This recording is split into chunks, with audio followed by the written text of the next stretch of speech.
Días, en este video voy a ilustrar cómo podemos representar un objeto tridimensional en estructuras de datos que nos van a permitir su posterior graficación en la computadora.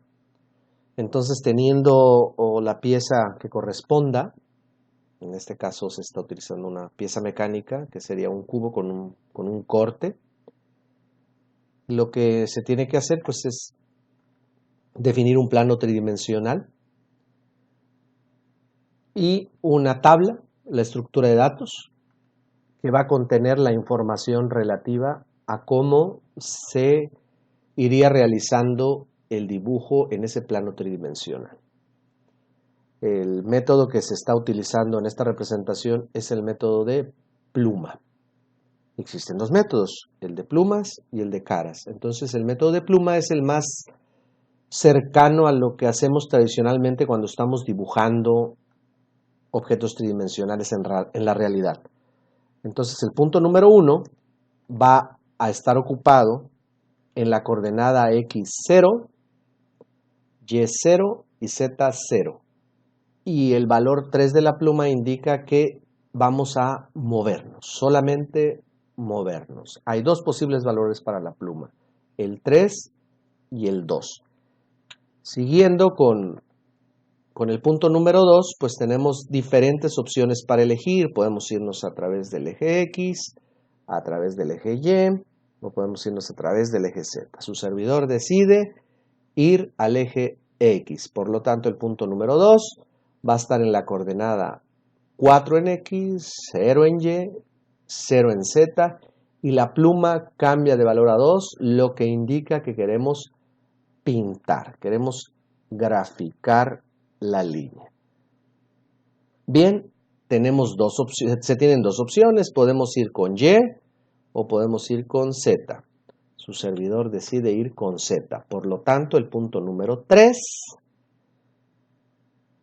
va a estar en las coordenadas X4, ya habíamos avanzado 4 en X, no hay movimiento hacia arriba, por así decirlo, o al eje de la Y, entonces es 0, y para Z aparecen el valor de 3 y la pluma con el valor número 2, y entonces eso nos indica que queremos pintar. Se puede apreciar entonces que ya tenemos dos líneas generadas. Ahora aquí también se tienen tres opciones. Podemos tomar hacia Y dos posibilidades, ir para la posición de la derecha, para la posición de la izquierda, o podemos ir sobre el eje de las X. Su servidor decide ir sobre el eje de las X, entonces ahora corresponde el punto número 4. Las coordenadas serían la 0 en X, 0 en y 3 en Z. Y así hasta completar toda la figura. Su servidor decide el punto 5 en la posición 0, 0, 0, regresando al origen. Podríamos decir que la parte inferior de la figura pues ya está graficada. Bien, entonces ahora hay que ir al punto número 6 por el eje de las Y y representarlo en los valores X, Y y Z. De la misma manera que se fueron generando los puntos anteriores. Entonces, el punto 7, el punto 8, y aquí viene un movimiento interesante. Después del punto 8 ya no hay manera de pintar.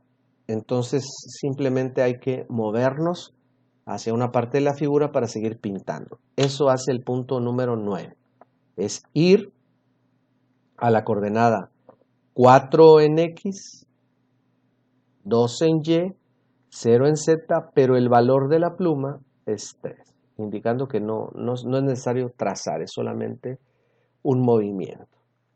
Bien, para a partir de ahí generar el punto número 10 con las coordenadas correspondientes, el 11, el 12, el 13, 14, y nuevamente aquí se agota las líneas a pintar y viene nuevamente un movimiento con el valor 3 para indicar que solamente queremos hacer un movimiento para pintar el siguiente punto.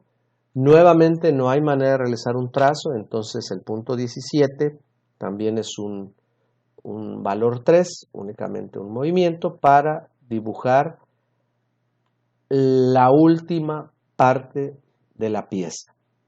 Entonces con este método podemos lograr que un objeto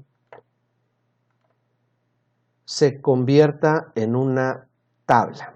Y esta tabla es ya un modelo computacional que nos va a permitir graficarla por computadora. Bien, pues eso es todo por la explicación de este método.